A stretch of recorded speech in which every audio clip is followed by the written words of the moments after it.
Hello everyone, welcome back to our channel. तो आज हम अपनी इस वीडियो में बात करेंगे चैप्टर 6 की, जो कि हमारे 501 ब्लॉक की सीरीज चल रही है। स्ट्रेटजी फॉर यूईई सेकंड करेंगे हम। फर्स्ट हम 5th चैप्टर में कर चुके थे। तो लेके माँ सरस्वती का नाम शुरू करेंगे आज के अपने इस सेशन को। सर्व शिक्षा अभियान के बारे में मोस्टली इस चैप्टर में चीजें आपको देखने को मिलेंगी। Sarva Shiksha Abhiyan program SSA and its essential features.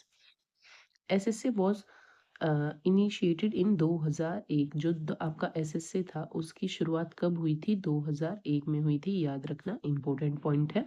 Universal elementary education, improving enrolment, retention, quality of education, कि बच्चों का एनरोलमेंट, नामांकन ज्यादा हो, रिटेंशन ताकि वो स्कूल में बने रहे, और उनको क्वालिटी एजुकेशन की वो भी बेहतर मिले।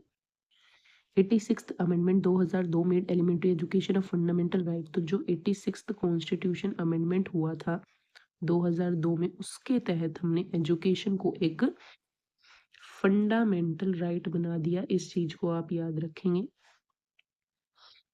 उसके बाद कहा गया कि फ्री एंड कंपलसरी एजुकेशन होनी चाहिए बच्चों के पास, जो कि अगस्त 2009 में पास कर दिया गया था, जिसे आरटीई का भी नाम दिया जाता है, right to education act.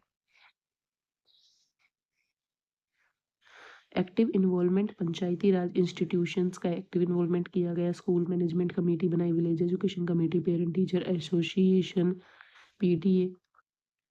Opportunity for public private partnership भी, कि पब्लिक और जो प्राइवेट है उनकी पार्टनरशिप को भी इंक्लूड किया जाए गवर्नमेंट के साथ। तो ये सारी चीजें आपकी सर्व शिक्षा अभियान के तहत जोड़ी गई थी, कंप्लीट की गई थी। अब AIIMS and objective of the SSA, क्या एम्स थे, ऑब्जेक्टिव थे? 2010 तक 6 से 14 वर्ष की आयु के सभी बच्चों के लिए उपयोगी और प्रासंगिक प्रारंभिक शिक्षा प्राप्त करना। कि 2010 तक 6 से 14 वर्ष तक के बच्चे, मतलब जब ये आपका लागू हुआ था एसएसए 2001 में, तब इन्होंने ये सेट किया था कि 2010 तक सभी बच्चे प्राइमरी एजुकेशन पूरी कर ले। जो 6 से 14 वर्ष तक के हैं उन सबको ये मौका मिलना चाहिए कि प्राइमरी एजुकेशन ले रही हूँ। यह सुनिश्चित करने के लिए 2003 तक सभी बच्चे स्कूल शिक्षा गारंटी केंद्र विकल्प कानूनी बैक टू स्कूल कैंप में है। 2005 में संशोधन किया गया। तो ये सारी चीजें चलाई गई स्कूल में, like education guarantee centres, alternative school, back to school camp by 2003 तक था प्राप्त करने का, और ये सारी चीजें बनाने की कमिटीज, लेकिन उसको रिवाइज करके 2005 कर दिया गया था। 2007 तक सभी बच्चे 5 साल की प्राथमिक शिक्षा पूरी कर लें, ये एसएसए के अंडर बात की गई थी। All children complete 8 years of elementary schooling by 2010 तक 8 ईयर की स्कूलिंग कंप्लीट कर लें, और 2010 तक यूनिवर्सल रिटेंशन प्राप्त हम कर लें। तो ये इतना इम्पोर्टेंट नहीं है। मेनली आपको ध्यान रखना है कि एसएसए क्या था, उसमें कौन सा क्वेश्चन अमेंडमेंट हुआ, और क्या क्या मोटी मोटी बातें बस ध्यान रखनी है कि अच्छा ये चीज हुई थी। ईयर वगैरह याद करने की जरूरत नहीं है, ये नहीं पूछा जाएगा।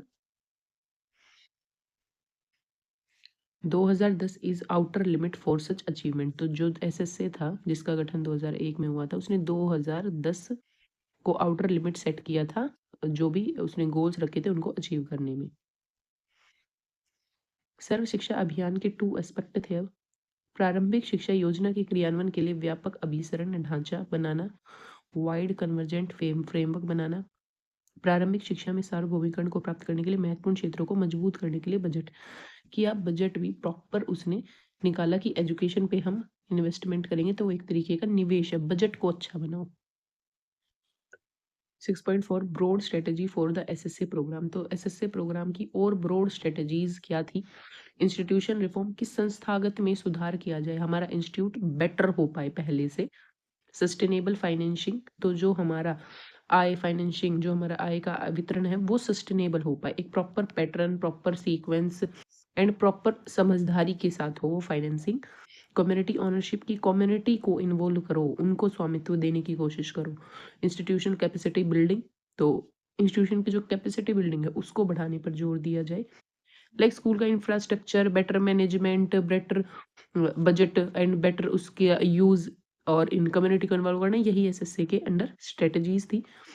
Improving mainstreaming educational administration, community based monitoring with full time transparency, तो कम्युनिटी को इन्वॉल्व करेंगे हम, उनको मॉनिटरिंग में लगाएंगे। Habitation as a unit of planning, accountability to community, priority to education of girls को इम्पोर्टेंट दो, special group, trust on quality पर फोकस हो, role of teacher, focus on their development need, की टीचर्स की भी समय समय पर ट्रेनिंग लगाओ। तो यही जो मेन आप एजुकेशन में बहुत जैसे कि हमने पहले चैप्टर में स्कीम भी पढ़ी, लॉग जो, तो उन सब का एक ही मैटर होता है कि हम स्कूल को बेहतर किस तरीके से बना सकते हैं, वो सभी चीजें इसमें इंक्लूड होती हैं। डिस्ट्रिक्ट एलिमेंट्री एजुकेशन प्लान्स पर भी फोकस किया गया। Public private partnership in SSC, Sarva Shiksha Abhiyan में सार्वजनिक निजी भागीदारी कैसे है, क्या है, किस तरीके से हम कर सकते हैं, वो पॉइंट्स यहाँ पर बताए गए हैं। Government and government aided schools, तो गवर्नमेंट बनाओ प्रॉपर और गवर्नमेंट एडेड दोनों स्कूल्स बनाओ। DIET and other government teacher training institute could be used to provide resource support to private unaided institute. निजी गैर सहायता प्राप्त संस्थानों को संसाधन सहायता प्रदान करने के लिए डाइट्स और अन्य सरकारी शिक्षक प्रशिक्षण संस्थानों का उपयोग किया जा सकता है। तो निजी गैर सहायता प्राप्त संस्थानों को संसाधन प्रदान सहायता प्रदान करने के लिए जो हमारे डाइट्स हैं, other government teacher training institutes हैं, district institute education training and government teacher training institutes हैं, उनको भी आप रिसोर्स की तरह यूज़ कर सकते हो। उनको भी आप प्राइवेट अनएडेड इंस्टीट्यूशंस को सहायता प्रदान कर सकते हो। फाइनेंशियल नॉर्म्स अंडर सर्व शिक्षा अभियान के अंदर क्या फाइनेंशियल नॉर्म्स आते हैं आपके वित्तीय मानदंड?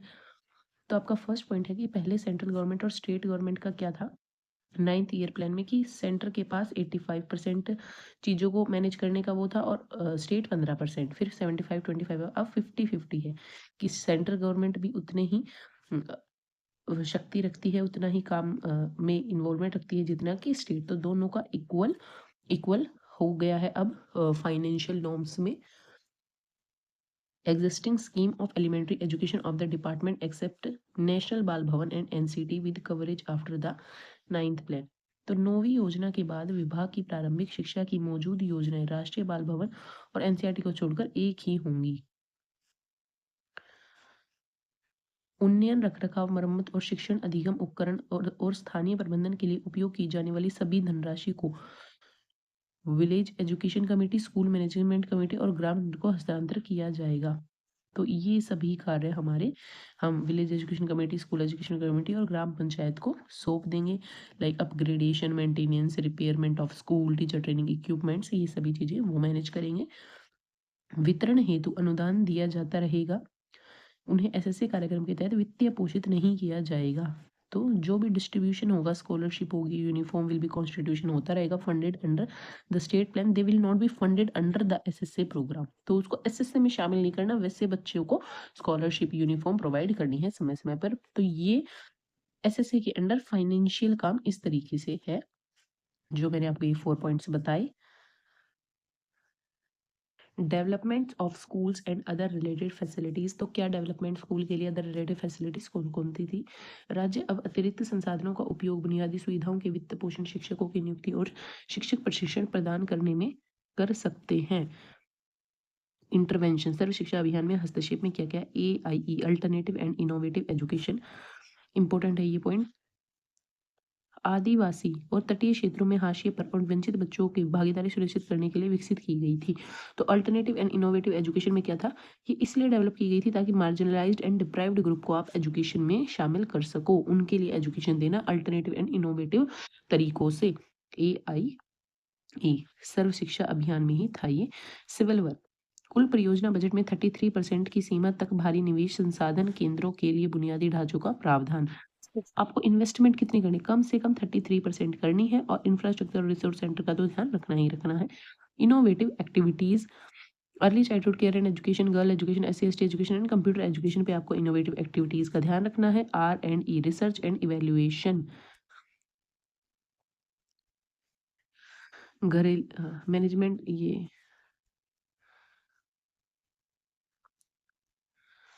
Providing for regular and school mapping, micro planning, तभी तो अगर आप regular mapping, school mapping, planning करेंगे तभी तो आप रिसर्च कर पाएंगे उस चीज़ों पे और इवेल्युएट कि उस चीज़ को डीपली देख पाएंगे, सॉल्यूशन निकाल पाएंगे।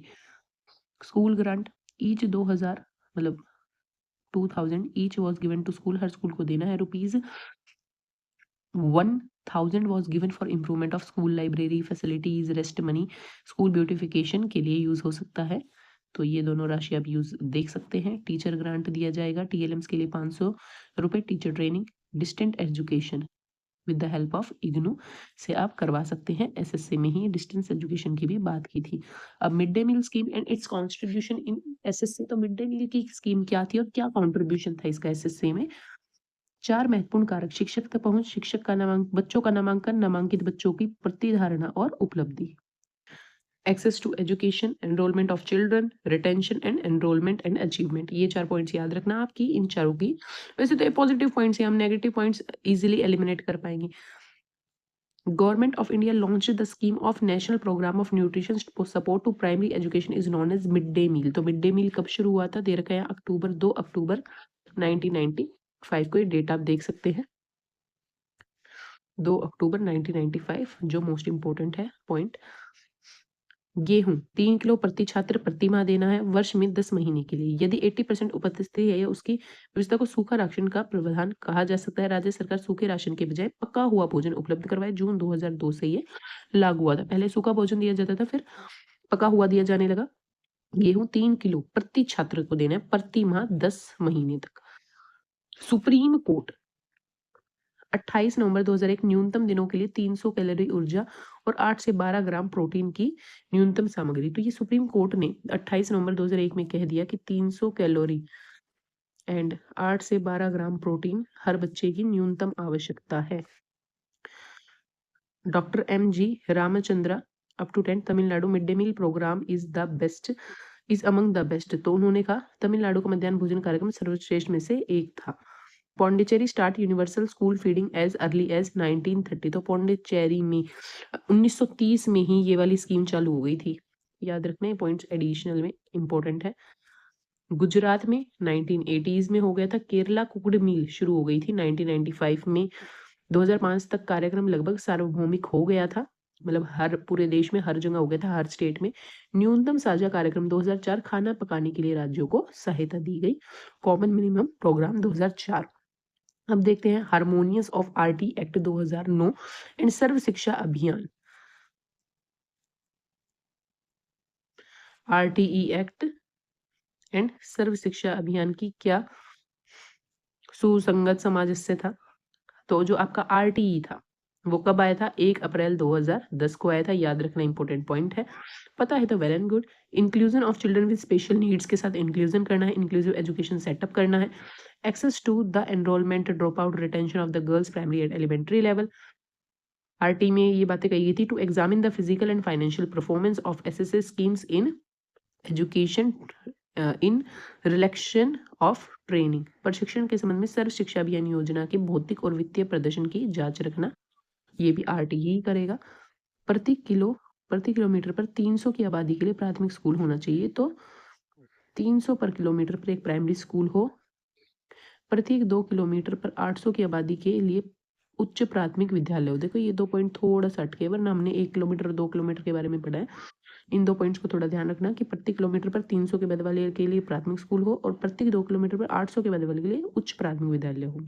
The RT Act has implication for the overall approach and implementation strategy for SSC। तो SSC को implement proper strategy के साथ RTE बहुत help कर रहा था। MHRD Ministry of Health and Resource Development set up a community under the chairperson of Shri Anil बोदरिया। तो आपका चैप्टर 6 हो गया है फिनिश। इतना कुछ खास नहीं था एसएससी के बारे में और आरटी के बारे में था, जो कि आपने अच्छे से कवर कर लिया है। होपफुली आपको समझ आया होगा। कुछ कुछ पॉइंट्स काफ़ी इंपॉर्टेंट थे जो आपको ध्यान रखने चाहिए। बाकी अगर आपको हेल्प मिल रही है तो कमेंट सेक्शन में बताया कीजिए, और अगर कुछ इम्प्रूवमेंट करनी है, कुछ सुधार चाहिए, कुछ बात आपको ठीक नहीं लग रही, तो उन बातों को कमेंट सेक्शन में बताया करें ताकि वो मुझ तक पहुंचे और मैं उन पर सुधार कर पाऊँ। तो मिलते हैं नेक्स्ट वीडियो में। आज के लिए बस इतना ही।